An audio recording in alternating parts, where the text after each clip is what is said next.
Saya mau tanya tentang ruqyah. Saya sudah ngikuti ruqyah 4 kali, tapi sampai sekarang belum bisa keluar juga jinnya.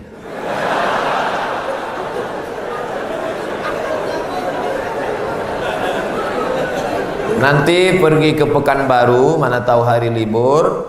Di belakang Hotel Premier ada Masjid Al-Falah. Ini nomornya, catat. Mana tahu ke Pekanbaru. Mungkin sama Ustadz ini jin itu tak takut, yang ini dia takut. Catat nomornya. Ketua Asosiasi Ruqyah Indonesia Provinsi Riau Daratan. Namanya Ustadz Saifullah. 0812 768 9119. 0812 768 9119. Kalau emergensi 911. Kalau diganggu hantu 119. Datang ke sana. Jadi tak salah kita coba. Kalau siang namanya Ustadz Saifullah, kalau malam namanya Ustadz Zafrullah. Di masjid yang sama. Mana tahu kebetulan ke Pekanbaru malam. Datang ke masjid yang sama, namanya Ustadz Zafrullah. Ada orang 7 tahun nikah tak punya anak. Di ruqyah sama Ustadz Zafrullah punya anak. Pas ditanya kenapa, rupanya ada jin yang menghalangi pertemuan antara sperma dengan sel telur. Dihalanginya sehingga tak jumpa. Jangan. Dibacakan usir. Kata Ustadz Saifullah, ada pula bencong LGBT di ruqyah sehat. Ternyata yang masuk tuh jin bencong. Jadi saya tanya, Ustadz, jadi ada jin tuh bencong? Ada, kata dia. Itulah yang dimasuk ke dalam. Itu. Ustadz, udah di ruqyah 2-3 kali tetap juga sakit. Berarti tidak. Pemarah. Laki saya ini pemarah, Ustadz. Sudah di ruqyah 5 kali tak juga hilang marahnya. Berarti tak salah jin. Memang dia pengamuk. Makanya kadang kita kasihan juga sama jin nih. Sikit-sikit salah dia. Sikit-sikit salah dia. Aku tak selamanya salah, kata jin. Ustaz, ayat yang dibacanya kan ayat kursi. Coba saya dengar yang dibacanya itu ayat kursi. Kenapa kita yang baca, kenapa jin itu tak keluar? Ini bukan masalah pistolnya, tapi man behind the gun. Orang yang punya pistol. Kita bacakan Allahu la ilaha illal qayyum la ta'khudhuhu sinatun wa la nawm lahu ma. Tak mau dia keluar, malah ketawa jin. Ditanya, jin, kenapa kau tak mau keluar? Sesama hantu di dalam saling mengusir. Hantu ngusir hantu, mana mau? Yang membaca itu ulahnya 11-12 macam hantu. Apa hukum suami menyembunyikan uang gajinya? Kadang memberi istri sikit, padahal gajinya besar. Berapa tadi hak ibu? Ingat, berapa hak ibu tadi? Makan, pakai, tempat tinggal, pendidikan, perhatian. Kalau kurang, maka laki-laki ini dituntut di hadapan Allah Subhanahu wa taala. Hai laki-laki yang gajinya banyak tapi mengasihi bini sikit, maka ingat 5 ini mesti kau tunaikan. Alhamdulillah Ustaz Somad, dulu selama ini abang tu cuma 100.000 lah dikasihnya. Setelah mendengar ceramah Ustaz tadi malam, bertambah berapa? 110. Tambahlah. Nabi sedang duduk. Nabi duduk-duduk di bukit Sofa. Datang seorang perempuan namanya Hindun. Apa kata dia? Ya Rasulullah, inna Aba Sufyan rajulun sahih. Suamiku itu orangnya pelit. Boleh tak ku ambil duitnya untuk makan anak-anakku? Kata Nabi, ambillah. Itu dalil boleh mengambil duit laki yang pelit. Tapi kalau kurang. Kalau udah cukup jangan ambil lagi. Saya tak tanggung jawab. Nanti dia ambilnya semua. Pas ditanya, kenapa kau ambil? Kata Ustaz Somad tadi malam. Misalnya standar di sini sebulan 3 juta. Laki cuman mengasih 1 juta. Maka ibu boleh ambil 2 lagi. Kenapa? Karena itu keperluan. Begitu dalam riwayat tentang Hindun mengadu Abu Sufyan rajulun syahid, pelit. Saya ingin bertanya Ustadz, bagaimana Islam memandang seorang yang mengagumi, mencintai pasangan orang lain?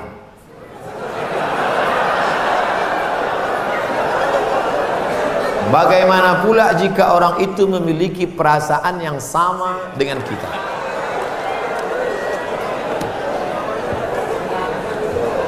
Hidup ini ada pilihan, ada keterpaksaan.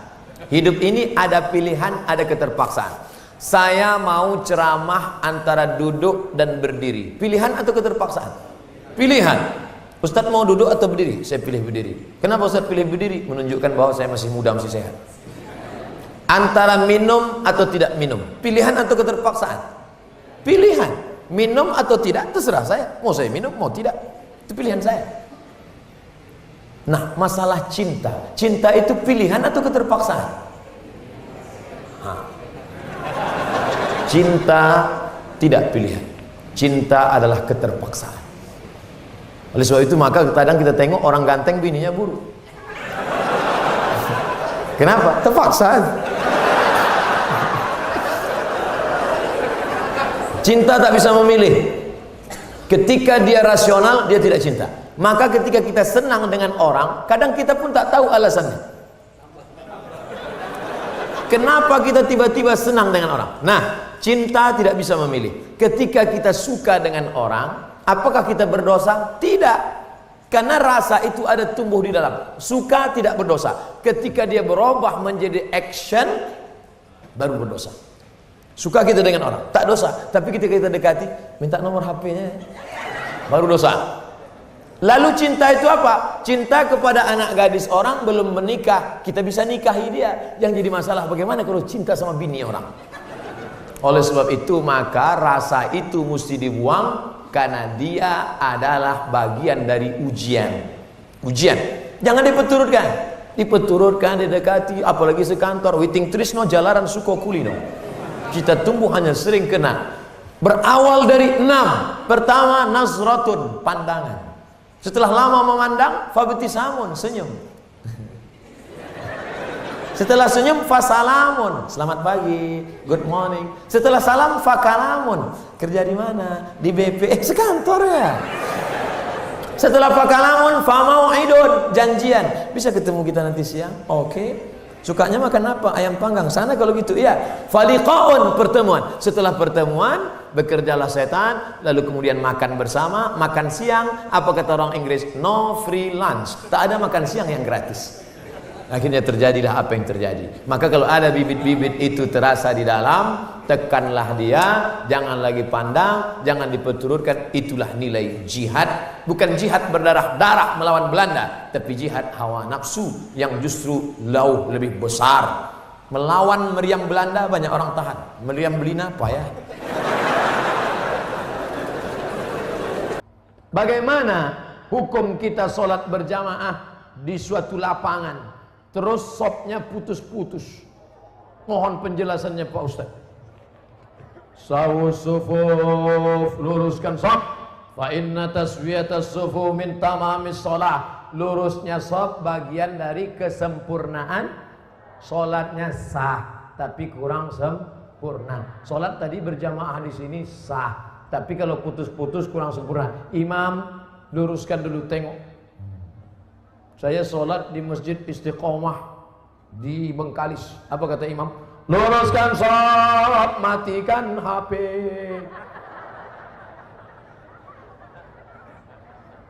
Ada pula di masjid lain, luruskan sholat, angkat kaki celana. Ada pula di masjid di Dumai lain lagi, luruskan sholat, simpan batu cincin. Saya tanya, Pak Imam, kenapa lain ini? Iya Pak Ustaz, batu cincin ini buat orang tak khusyuk. Waktu tasyahud tengok, sudah ada ini.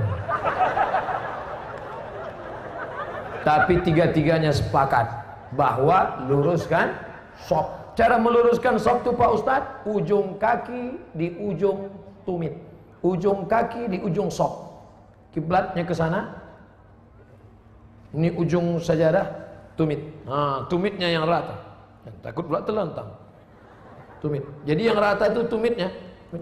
Adapun ujung kakinya ya tergantung kaki masing-masing, kan? Kalau kakinya panjang, panjang. Kalau pendek, pendek. Mangkibun bimangkibin. Bahu rapat dengan bahu. Bahu bersentuh dengan bahu. Bersentuh dengan bahu. Saya kalau bahu saya disentuh orang, saya tak. Cuman kalau kaki kadang disentuh, geli kita. Nah, jadi kalau ada kawan, kita senggol kakinya sekali, dia geser, jangan disenggol lagi. Nanti asik ngurus kaki. Saya khawatirnya dia preman baru tobat. Begitu kita dipijakkannya, gitu. Bertinju kita di masjid. Kalau sampai kita bertinju di masjid, nanti yang ketawa yang tak ke masjid. Kenapa orang itu bertinju di masjid? Gara-gara kaki. Untung kita tak ke masjid. Lepak balak 6. Nah, jadi bahu rapat dengan bahu, kaki rapat-rapat sedikit lah. Kalau dia risau atau setempel. Setelah itu barulah imam angkat takbiratul ihram. Allahu Akbar. Bagaimana hukum suntik rubella yang belum sertifikasi halal MUI? Sampai sekarang Majelis Ulama Indonesia tidak mengeluarkan sertifikat halal sampai hari ini. Itu yang disampaikan oleh Sekjen MUI, Wakasekjen MUI, Kiai Haji Dr. Kiai Tengku Zulkarnain. Oleh sebab itu kalau ada yang memakai itu alasannya karena darurat. Karena kata dia kalau tidak disuntikkan ini anaknya sakit, cacat, mati. Kita kalau dipilih antara dua, mati atau makan babi, pilih mana? Makan babi. Tak boleh pilih mati. Masuk ke dalam hutan, pilihan cuma dua, mati sama makan babi. Kau pilih mati atau makan babi? Aku mati aja lah, tak boleh. Mesti makan babi. Ambil kecap, colek-colek babi itu.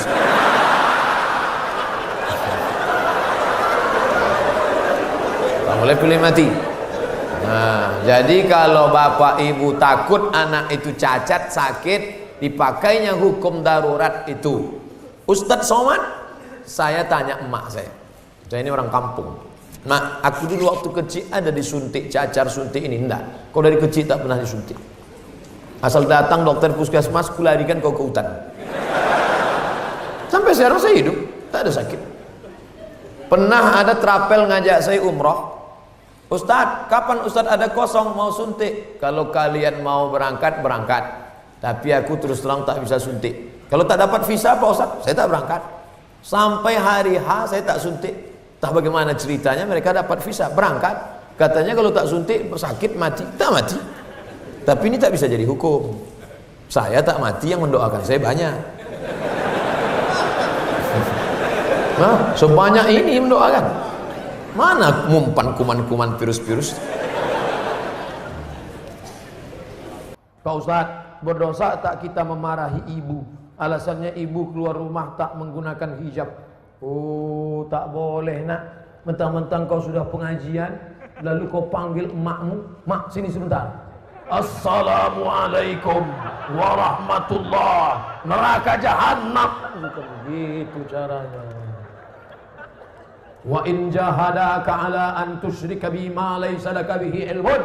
Kalau emak bapakmu memaksamu untuk mempersekutukan aku, fala tuti'huma, jangan kau patuhi dia. Tapi untuk melawan tetap tak boleh. Wa sahibhuma fid dunya ma'rufa, tetaplah bergaul dengan jangan kalian yang menasihati dia. Datangi Pak Wan, datangi Pak Bupati, datangi Pak Wabu. Pak, bisa tak Bapak nasihati mak saya?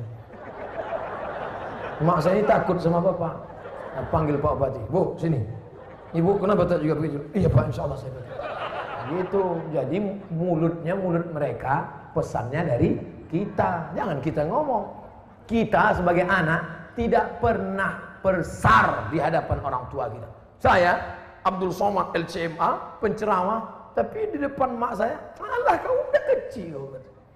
Ibu tak pernah melihat anaknya itu besar. Anak itu tetaplah anak kecil yang dulu dia gendong-gendong. Maka pakai lidah orang lain. Cari tokoh-tokoh adat, tokoh lembaga adat Melayu, nenek mama, tokoh masyarakat. Datuk, bisa tak Datuk nasihati?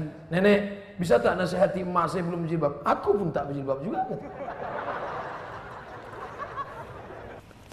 Apa hukum orang yang mampu beli mobil tapi minyaknya pakai subsidi premium? Ini nyindir saya nampaknya. Janganlah main sindir-sindir. Kalau mau turun saya baru tanya langsung. Berat menjawabnya ini. Kita bandingkan dengan negara lain, bagaimana harga minyak, bagaimana hebatnya negeri kita, gemah ripah, loh jenawi, tongkat dan batu jadi tanaman, untayan zamrud, katulistiwa di bawah minyak, di atas minyak. Bagaimana nasib saudara kita di Anambas yang begitu kaya dan hebat, tapi 24 jam saya di sana, HP saya tak berbunyi sama sekali. Nah, ini kan luar biasa. Oleh sebab itu pengaturan minyak, subsidi segala macam, mudah-mudahan ke depan pemerintah lebih baik insyaAllah. Ini hak kita, kita sebagai warga negara. Mestinya kita ini, kalau dilihatlah minyak kita dengan gas kita, dengan batu bara kita, dengan negeri terkaya di dunia, tak ada apa-apanya Brunei Darussalam. Ustaz, apa hukumnya membawa HP ke toilet? Misalnya main game.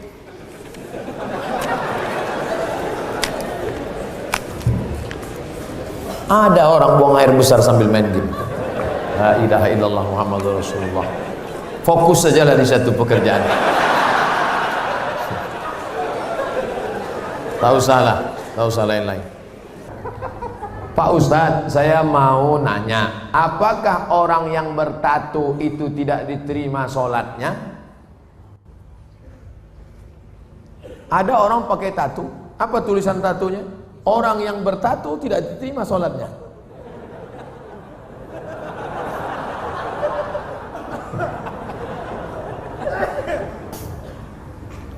Tato adalah kahal. Kahal adalah celah yang dimasukkan ke dalam kulit dengan cara dilobangi, dimasukkan kahal. Itu tato zaman jadul. Tato zaman sekarang tato listrik, tato macam-macam jadi mantap. Waktu masih muda tegak, gambar tatonya ular kobra. Setelah tua kena diabetes, mengkurut, cacing pita.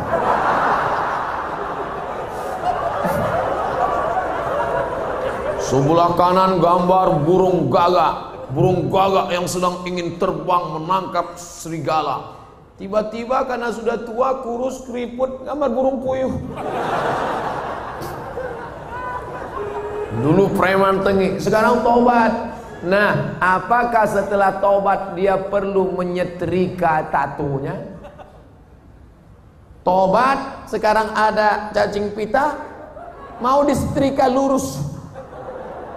Maka saudara-saudaraku yang sudah bertato tidak perlu menyetrika tatonya, wuduknya sah, air wuduknya masuk, sudah dikaji oleh para ulama, tidak perlu membuang tatonya. Hanya saja kalian yang dulu mantan-mantan petato perlu membuat komunitas tato tobat, KTT. Disangka orang konferensi tingkat tinggi. Ternyata komunitas tato tobat. Yang nggak punya tato nggak boleh masuk. Ada yang tatonya seperti Yakuza, ada bertato semua, ada sebelah mukanya tato semua isi. Tiba-tiba ada satu pesertanya nggak punya tato. Loh, sampean nggak ada tato kok bisa ikut? Ternyata tatonya cuma satu tai lalat.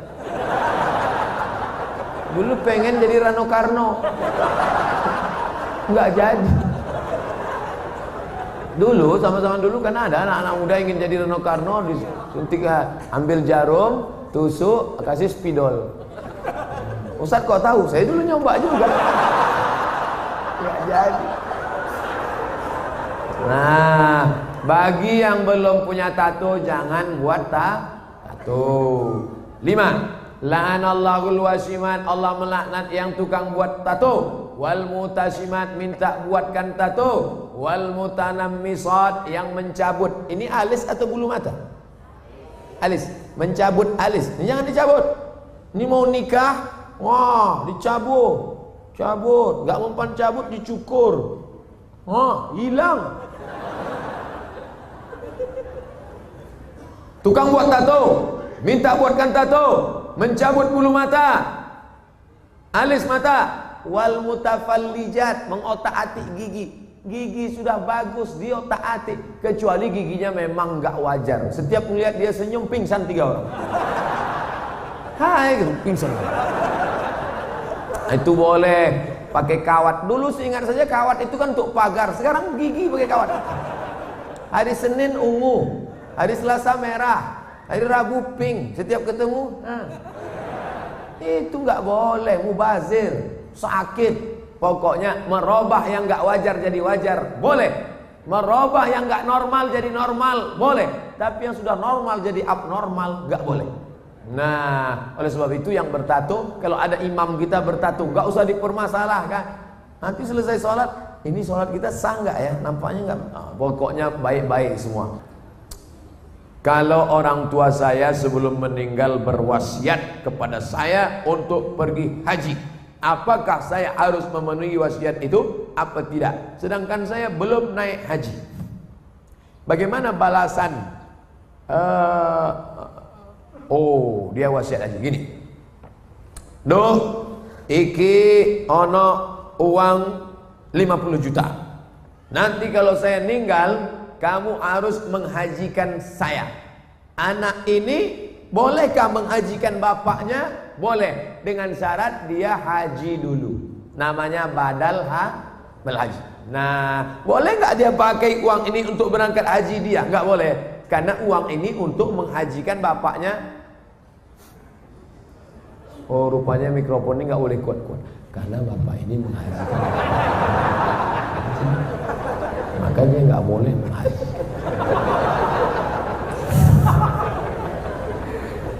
Jadi dia harus haji dulu, baru dia bisa menghajikan bapaknya.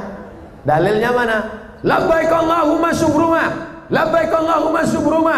Aku menghajikan subruma, aku menghajikan subruma. Sampean kenes dulu. Come here for a moment. Sini sebentar.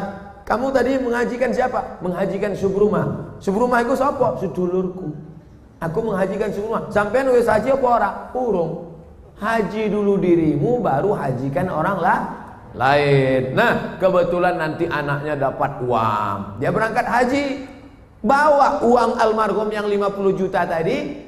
Kebetulan nanti di Makkah ketemu mahasiswa dari Semarang, anak KSW, kekeluargaan Wali Songo. Di Mesir, kalau anak Jawa Tengah itu nama persatuannya KSW, kekeluargaan mahasiswa Wali Songo. Kalau kami anak Riau namanya KSMR, kelompok studi mahasiswa Riau. Ustaz kok tahu? Kami dulu tetangga di Kairo. Kami di atas anak Riau, di bawah anak KSW, kawan akrab. Nah, tanya dia, sampean dari mana? Dari Kairo, sedang haji ya? Iya, rumahnya di mana? Di Semarang. Oh, ketepatan, saya mau membadalkan haji bapak saya. Lihat dulu mana KTP-nya, betulkah belajar dari Al-Azhar? Jangan sampai ngaku-ngaku bohong. Lalu kemudian serahkan, ini badal haji untuk bapak saya, maka hajinya sah. Saya selalu ketiduran, tak dapat sholat subuh. Orang yang tak sholat subuh karena ketiduran, ada hadisnya. Man nama, siapa yang tidur, walam yusalli, sampai tak sembahyang subuh, balas syaitanu fi uzuni, setan kencing di telinganya. Yang tadi tak sembahyang subuh, itu tertulis di sini, toilet setan. Makanya ceramah ini harus terus diamalkan. Balik dari sini, pergi ke toko jam di Tanjung Pinang, cari dia. Mbak, apa jam yang paling mantap di sini? Nah, ini satu, ini satu. Tanya dia, ada tak jam yang bisa menyipak? Asal jam 5 menyipak dia, lempang. Sampai bangun subuh. Ibu-ibu yang membangunkan lakinya, rahimallahu mura'atan, Allah mencurahkan rahmat pada laki-laki, aiqadha ahlahu, yang membangunkan istrinya untuk sholat subuh. Bangun mama, bangun. Bangun ibu. Tapi sekarang tak jelas lagi dunia ini Ustaz.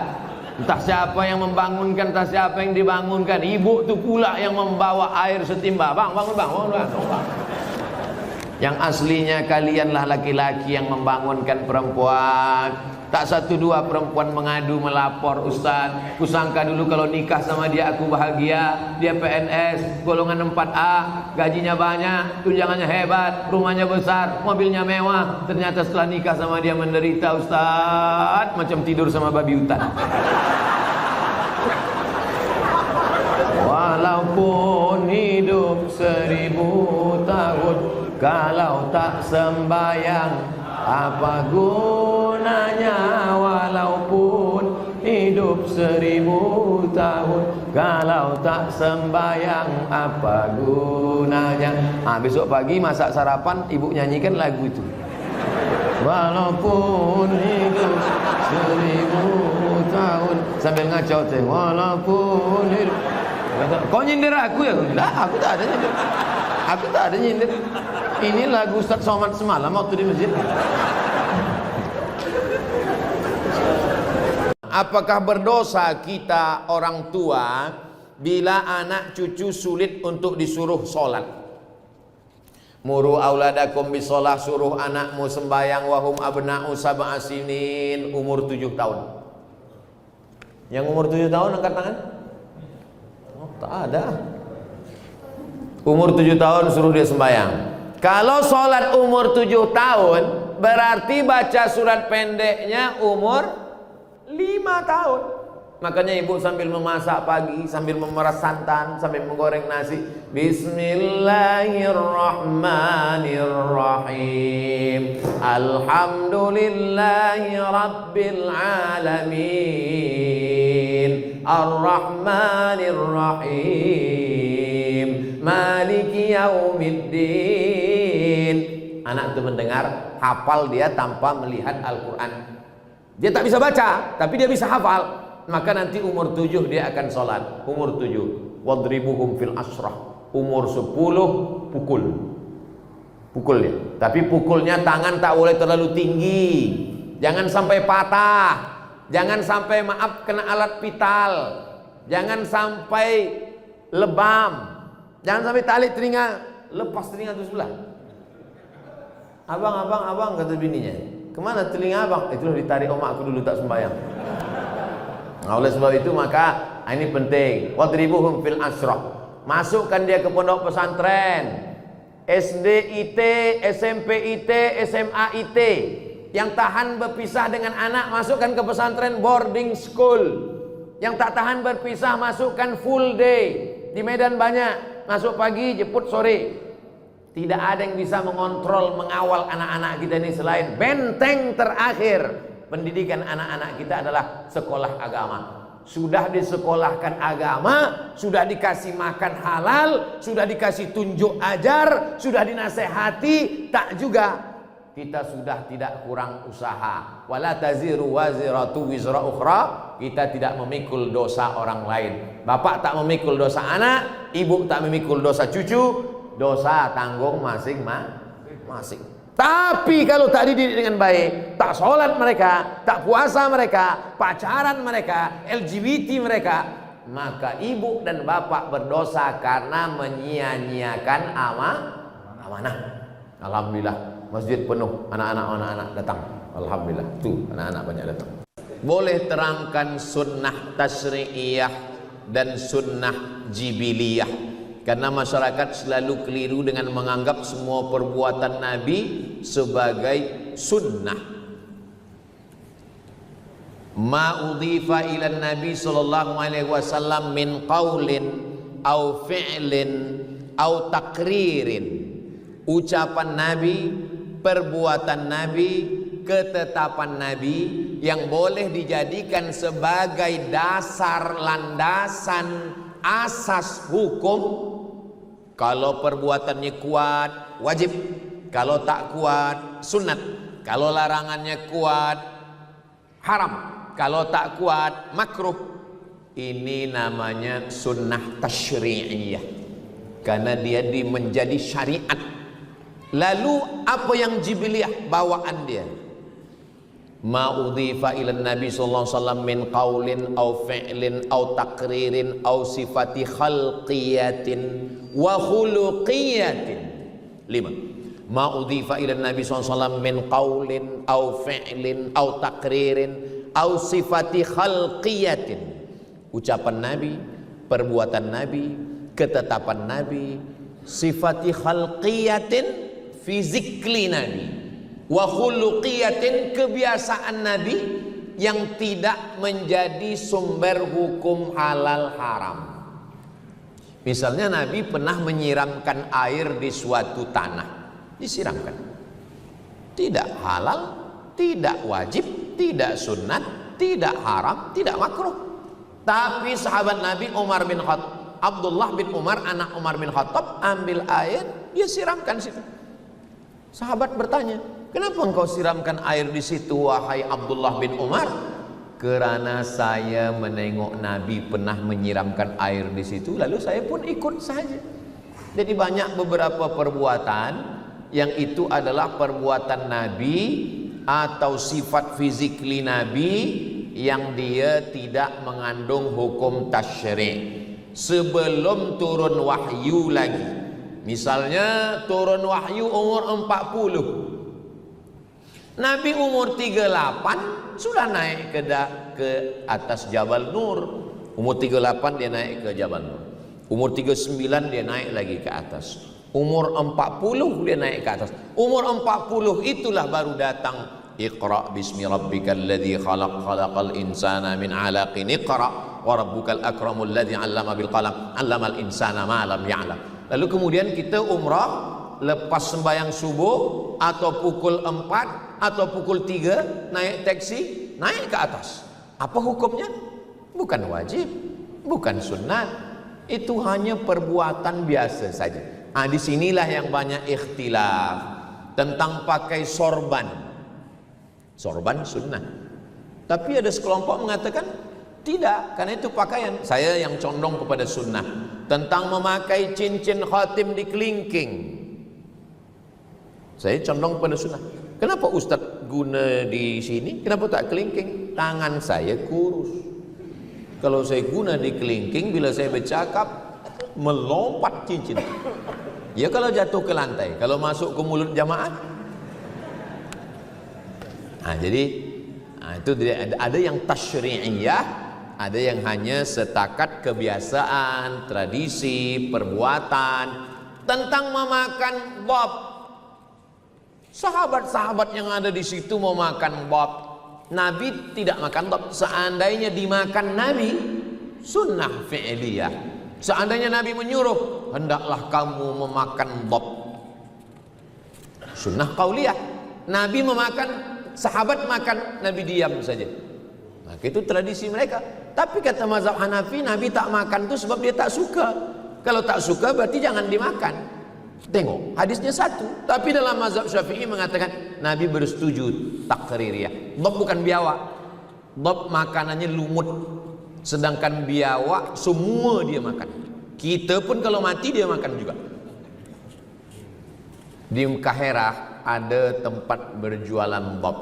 Dhab tu kalau disembelih lepas maghrib, dia baru mati subuh esok, memanjat macam cicak ke atas.